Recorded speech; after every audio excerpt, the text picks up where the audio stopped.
Salut les omnifooteux, j'espère que vous allez bien. Alors, on se retrouve pour le petit avant-match de Manchester PSG qui aura lieu ce soir.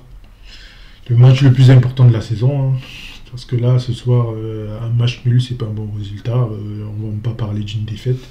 C'est victoire obligatoire. Alors, comme d'habitude, il va encore avoir des absents, hein. Il n'y aura pas de Sarabia, il n'y aura pas de Paredes. Par contre, on a le retour de Verratti. Ça va faire du bien au niveau du jeu, même si on a vu que contre Bordeaux, ouais, la première mi-temps ça a été, après en deuxième il a un petit peu baissé, forcément il revenait de blessure. Mais là, voilà, il sera là dès le début du match. On sait que Verratti, généralement, il finit pas les matchs, mais bon, on espère que soit les 65 minutes ou 70 minutes qu'il va passer sur le terrain, ça suffira pour qu'on puisse faire la différence. Voilà, on espère que nos deux compères là, ils vont se remettre la tête à l'endroit. Ils vont enfin, pardon, jouer au foot, hein, et arrêter de faire du freestyle. Je parle bien sûr d'Mbappé et Neymar. Et surtout que Mbappé, on espérait qu'un jour il va se remettre en marquant en Ligue des Champions. Voilà, en tout cas, s'il y a un jour pour le faire, c'est ce soir, hein.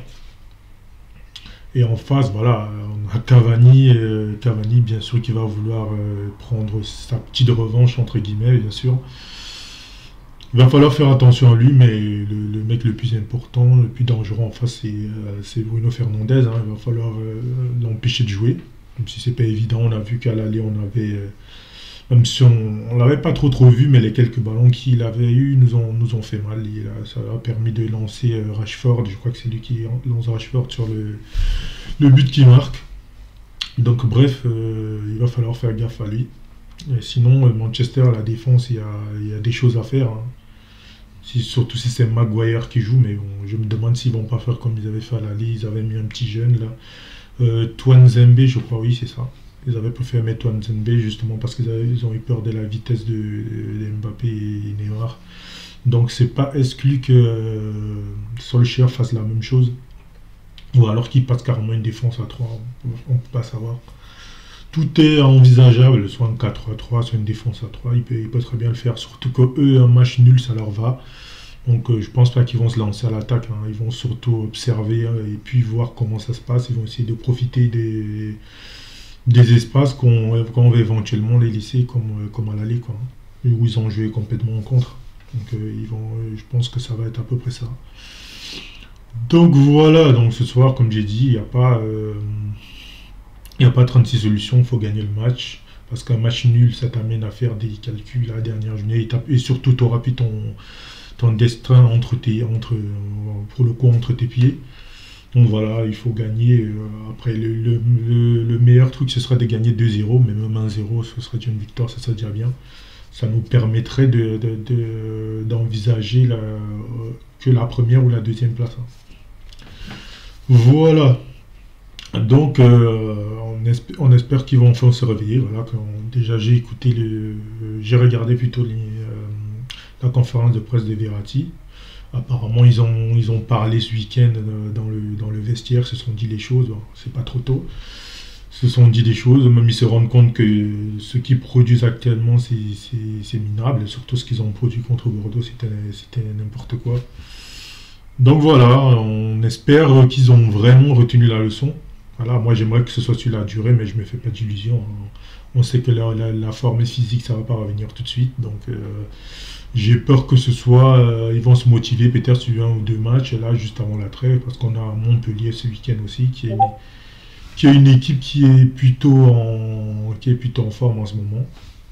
Donc ça va pas être évident. Donc je pense qu'ils vont se motiver là, parce qu'en Ligue 1, ça pousse un peu, ils vont se motiver pour prendre encore un petit peu d'avance, mais je pense il va falloir, pardon, attendre après la trêve pour voir vraiment un PSG, un Paris Saint-Germain à peu près du niveau qu'il est censé avoir. Donc voilà, si maintenant on parle de la compo que j'imagine ce soir, alors je pense que bah, déjà Navas forcément dans les buts. Latéral gauche, je sais pas, est-ce qu'ils remettent Kurzawa, hein, moi je dis, hein.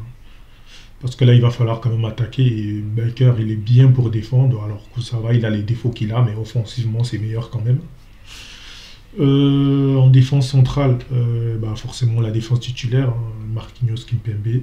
Même si Tourelle a essayé de noyer le passant en disant qu'il ne pouvait pas le dire, on sait très bien que voilà.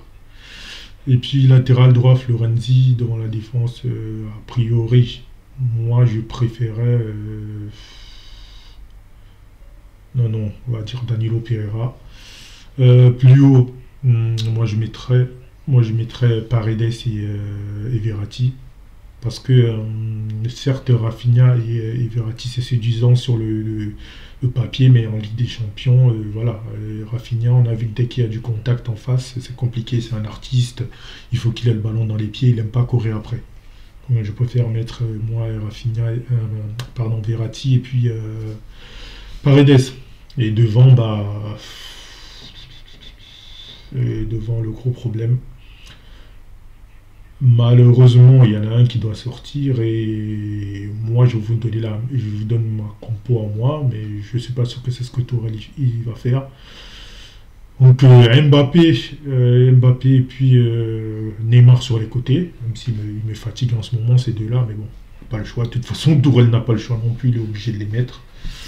Et devant, bah, Moïskine, hein. Donc ça veut dire que Di Maria qui sort, il va encore rager comme il a ragé la dernière fois, on peut le comprendre, mais voilà, malheureusement, tant qu'il y a les deux acolytes là, il faut faire un choix. Et c'est soit lui, soit Keane qui sort, et comme Keane en ce moment il plante des buts, c'est lui qui restera sur le terrain. Donc voilà pour ma compo. Et au niveau du score, je vous dirais, je pense que ça va être compliqué malgré tout. En ce moment, tout est compliqué de toute façon. Donc moi je vais vous dire, allez, 2-1.